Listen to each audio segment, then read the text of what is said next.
ازيكم؟ معكم أدري. تيجوا نشوف الفيديو ده لكابتن أحمد حسام ميدو في لقاء تلفزيوني ونرجع نعلق عليه.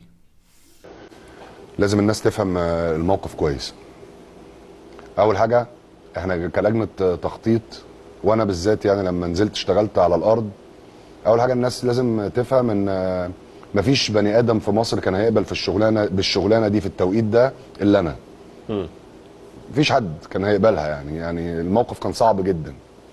واسهل حاجه ان انت كنت تدي ظهرك وتقول ايه، سيب الناس تغرق، لكن دي مش طبيعه شخصيتي. وكان عندي ثقه كبيره جدا لما تواصلت مع الكابتن حازم امام ان هو هيكون عنده نفس مستوى الحب للزمالك اللي عندي، بس ممكن اكتر كمان. وكالمعتاد كابتن أحمد حسام ميدو ملك التصريحات بصراحة.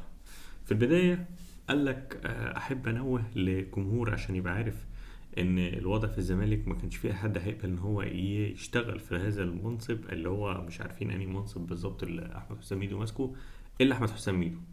وبدأ بكلامه أنا بالخصوص، وكان طول الحوار شغال، يعني أنا جبت حتة من الحوار، لكن طول الحوار أنا على وجه التحديد أنا عنده جبارة بصراحة. ربنا يوفقه يعني عامة. بالرغم ان هو كان قاعد يقول لك الشيكات مفتوحة والشيكات مش مفتوحة، بس هي فين شيكات كابتن ميدو؟ والشيكات مش موجودة أصلا. المهم ما علينا. رجع تدارك تاني في نفس الموضوع في نفس الفيديو زي ما انتوا شفتوا كده بالظبط. قال لك وكان عندي رؤية ان كابتن حازم امام هيوافق ان هو يشتغل معايا، وده لان هو بيحب الزمالك اكتر مني كمان. يعني مش انت الوحيد اللي كنت هتوافق اهو.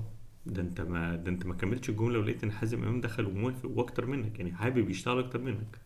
بالرغم ان في ناس كتيره جدا زملكاويه لو اي حد عرض عليهم انهم يشتغلوا زي المدير الفني للبنك الاهلي كان موافق جدا ان هو يروح للزمالك، بس البنك الاهلي هو اللي اعترض. ده رقم واحد. رقم اتنين، اي حد زملكاوي هيعترض عليه ان هو يروح يشغل اي منصب في نادي الزمالك هيقولك امين وهيروح جري عشان عايز يلحق نادي الزمالك. بس هي الفكرة ان انت دايما بتحب تطلع تزايد على كل الناس وان انت احسن من كل الناس. برغم من كده انت بنفسك غلطت، قلت ان حازم امام حابب الزمالك اكتر منك. لا تعليق اكتر من كده. ربنا يعينكم بصراحة على الناس اللي بتيجي عندكم في الزمالك بتمسك، لان كل واحد بيروح الان عنده بتبقى عالية قوي قوي قوي. بالتوفيق.